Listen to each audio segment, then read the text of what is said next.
ये 13 दोष ऐसे हैं जिसके जीवन में होंगे तो उसको कभी शांति, कभी सुख, कभी ऐश्वर्य ये टिकेगा नहीं और दुर्गति निश्चित हो जाएगी। बहुत ध्यान से सुने। एक श्लोक में 6 दोष और दूसरे श्लोक में 7 दोष। उपासक को कभी इन दोषों को अपने अंदर टिकने नहीं देना चाहिए। ये 13 लिख लो दिमाग में, डायरी में, क्योंकि ये नोट हो रहा है, आवाज डाली जाएगी, आप बार बार सुन, इनसे बचिए। अपनी बड़ाई, अपनी प्रशंसा कभी अपने मुख से नहीं करना, नहीं तो आपके पुण्य नष्ट हो जाएंगे, बुद्धि भ्रष्ट माने गिर जाएगी। अगर परमार्थ में चल रहे हैं तो भी, और व्यवहार में तो पुण्य नष्ट हो ही जाएंगे। बुद्धि गिरी हुई तभी ऐसी बात होती है। और यह दोष बहुतायत है। अगर लोलुपता करोगे, हिंसा, छल कपट, व्यभिचार, चोरी, ऐसे धन आ जाए, वो आएगा, लेकिन वो हाइलोजन की तरह आएगा, एकदम प्रकाश और फ्यूज, बिल्कुल अंधकार करके जाएगा। देख लेना, तुम्हारे जो सुख के हेतु हैं, तुम्हारा शरीर, तुम्हारे बच्चे, तुम्हारी पत्नी, तुम्हारा परिवार, उसको देख के तुम रात दिन जलोगे बिना आग के। ऐसे उनके आचरण होंगे, ऐसे उनके अंग होंगे, ऐसे उनके दिमाग होंगे, ऐसा उनका व्यवहार होगा। ये लोलुपता अगर उपासक में या किसी में है तो उसको नष्ट कर देती है। सावधान। तीसरा, यदि आपका अपमान होता है तो आपको उसे सहन करना होगा, उससे आपके पाप नष्ट हो जाएंगे। जो तनिक सा भी अपमान होने पर बहुत क्रोध करके दूसरे का अपकार करने लगता है, ये आपका पतन करा देगा, ये आपको फंसा देगा।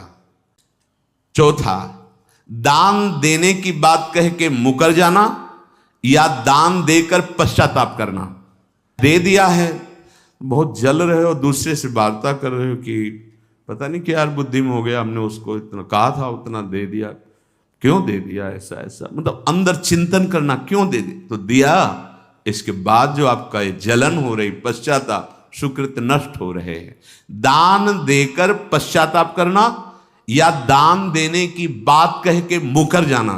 जैसे आपने कह दिया आपको इतना इतना ऐसा, अब आप मुकर गए, ब्याज सहित तुम्हें देना होगा, ये तुम्हारी दुर्गति का कारण बन जाएगा। ऐसे ही नहीं बोलना चाहिए, बहुत होश से। वाणी एक अमोल है, जो कोई बोले जान, ये तराजू तौल के तब मुख बाहर आन।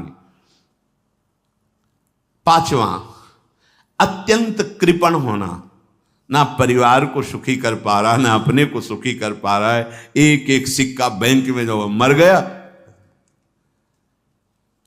धन की वास्तविक गति यही है, शोषण नहीं करना।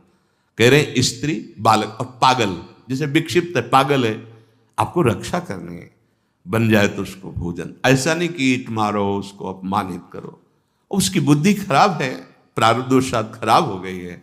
तो शास्त्र आज्ञा करता है, स्त्री, बालक, जैसे पागल, विक्षिप्त आदि हैं, असहाय है, असमर्थ है, बूढ़ा है, वो आप सेवा भी करो तो वो गाली दे सकते हैं, उनकी बुद्धि बिगड़ गई, आपको उनको दंड नहीं देना, मारना नहीं है आपको। मान लो आपके बड़े बूढ़े बुजुर्ग जन हैं, आप सेवा भी कर रहे हो तो आपको कटु वचन बोल सकते हैं, आपकी निंदा कर सकते हैं, लेकिन आपको उनके साथ व्यवहार सद करना है।